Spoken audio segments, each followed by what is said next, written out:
I just spoke with one of the alleged victims here just moments ago. He is doing just fine. The big update from police right now is they do have a 26-year-old Newton man in custody. These attacks are oftentimes videotaped. They're then put online. They get thousands of views. There are so many similar videos. Who grabbed a can of spray paint over the weekend, went to cars and homes. They did a lot of damage. This is flooding. This is all going into people's homes. This is going into their basements, and it's only getting worse. It's been a battle of technology versus Adam, and Adam, you finally won. It's a long day, as you can tell. This is the part of town where families were trying to reunite with runners who were in the process of running the marathon. Boylston remains a crime scene tonight. You can see that it's still blocked off. It's been that way ever since Monday afternoon. The home behind me now in thousands of pieces just like this. It was torn down earlier today. Kim, surveillance cameras capturing this very brazen crime. The suspect walks in, his face covered. He's got a gun. The clerk right behind the counter. These suspects apparently targeting students at BU with backpacks. Everywhere you go around town, there are reward signs for information. This is the skate shop where this victim worked. Tim and Sarah, this is Lee's Trailer Park where that body was found. You can see right here that there's a lot of yellow crime scene tape. So 2 homes have fallen in, 2 homes have been destroyed, and the damage is just never ending here on Plum Island. In fact, this home right here will have to be taken down tomorrow. Adam, good morning. Well, good morning, Dan, from a very snowy Peterborough, New Hampshire. We're talking about a very historic storm here. This convicted serial killer says that is where he dumped his body in Beckett, Massachusetts. Investigators, they are not leaving the scene anytime soon. It does not appear that this bus will be leaving the scene anytime soon. The truck went barreling right through the front door. Workers here at this animal shelter say there was a trail of evidence pinpointing exactly how this dog was stolen. They say this gate was locked over the weekend. And Brandon, we know the biker in this case was wearing a helmet just like this when he was struck and killed. Reed, it was like a scene from a movie. The entertainment district here in downtown Springfield shut down. Now, the blast was about a block this way. But my source is telling me right now that no body has been found. They are stressing that no body has been found right now. Authorities, as you can see behind me, they have a lot of this area just roped off. Adam Harding live in Newtown with more on that. Amanda, this is the second crime scene. This is where Adam Lanza grew up and where investigators say he shot and killed his mother before going to the school. State police, they are here outside of the home looking for a motive. But people in town will tell you, a motive or not, it does not answer all of their questions. The healing just now beginning. It's just devastating. The heartache, the questions still linger. A memorial for the lives lost now growing. I don't know how we're going to heal from something like this. It's just so tragic. It's tragic. Investigators are now focused on Nancy Lanza's home, trying to find a motive. Her youngest son, the accused gunman. Pray for peace. Do I think the gun laws need to be changed? No. It's the person that does the killing, not the gun. Family members say Nancy was a survivalist, a so-called prepper who had a small collection of guns. Her family knew it. Self-defense, she lived alone. She was a female, lived alone, lived in a beautiful neighborhood. 7 News has learned federal investigators searched the records of this Danbury shooting range looking for clues. They didn't find any. Scrutinized every single name signed in for 2012, and there are thousands of them.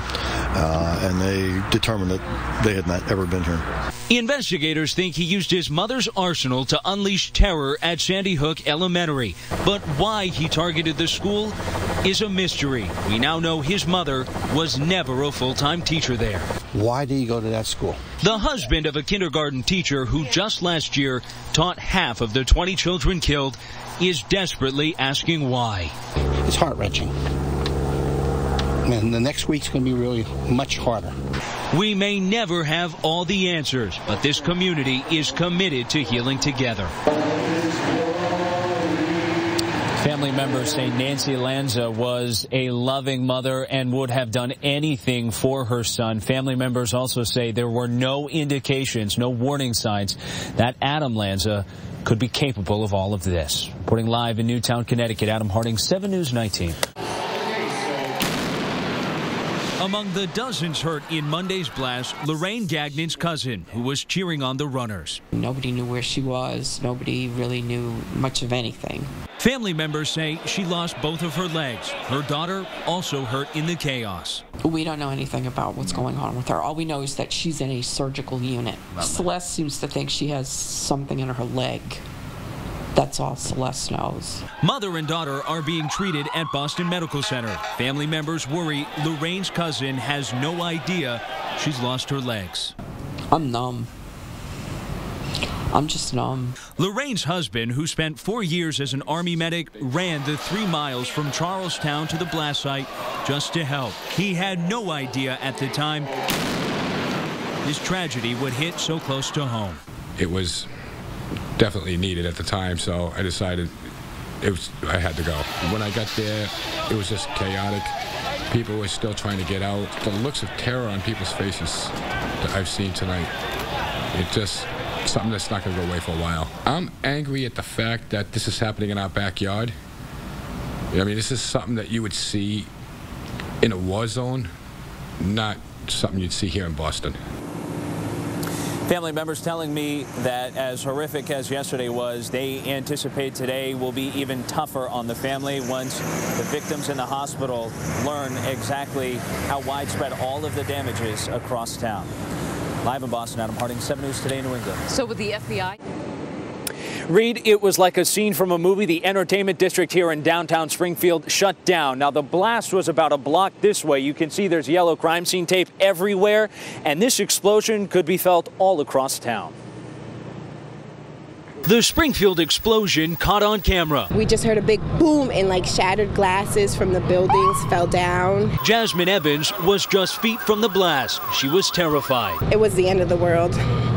I just seen everybody running with their kids and the glass shattered. It was very scary. The explosion could be felt for miles. Jabir Khan's nearby convenience store was badly damaged. We were talking and all of a sudden I had the blast. The impact sent customers flying. We were thrown into the aisles. We were trying to run away because the floor came up. It literally just like a little tidal wave type thing. One building was destroyed. Countless others hit hard. Shattered glass is everywhere. The entertainment district is shut down. My first thought was a bomb. I thought, something, bad was going on. Albert Fuster lives near the site of the explosion. His focus was on saving his 2 dogs. I looked out the window to see what was going on, and there was a cop telling me, evacuate, get out. So I grabbed my dogs and I left the apartment. A frightening scene for many, but authorities are just thankful this blast wasn't any worse. And a live look here in downtown Springfield. You can see there are a number of police cruisers still on scene here. And I can tell you firsthand how amazing it is just walking around the streets here. Every other block there is damage upon damage upon damage. Windows just shattered. So many people were caught off guard, really stunned, quite frankly, is the word I heard most from everyone by all of this. Reported live in downtown Springfield, Adam Harding, 7 News 19. And Adam, you were actually on assignment covering another story in Springfield, so you were there when it happened. So give us your experience. Tell us what it felt like, what you heard. It was about 5:30, a few minutes before 5:30, and I'm sitting in our satellite truck, and all of a sudden, I just heard this explosion. It sounded like a sonic boom, and I knew it wasn't right next to me, but it was within maybe a mile or 2. That's how close I could tell. It was that loud, and I looked at my photographer, Don Nelson, and I said, "Did you hear that? What was that?" It almost sounded like a rocket ship had just, gone right off in front of us. I mean, I don't know how else to explain it other than that. And we were thinking, well, we didn't see anything in the air. And my photographer said it felt like somebody had given you maybe just a gentle push from behind. That's how he described what he felt. I didn't feel anything. It was more of something that I heard. So I called police and I said, are there any reports of an explosion? And at that point, they hadn't heard of it. So everything was sort of developing, and I put it out on Twitter, and all of a sudden everyone was saying, I heard it too, I heard it too. And then lo and behold, we come to the scene here in downtown Springfield, and it was chaos everywhere. All right, Adam Harding reporting for us, giving us a first-hand experience in Springfield. Adam, thank you very much. I hear some. 3-year-old Dozer is back home in Attleboro. What a happy ending, huh? 2 days after workers at this animal shelter say he was snatched up and stolen. As you can see here, they broke some of the wood. It was early Saturday morning. The lock was still intact on the gate. Workers noticed all the damage. This is the barbed wire that they snapped. Our fear was the worst. Dozer's cage was empty. It's not like the first dog that they saw that they took. Their beloved pit bull gone.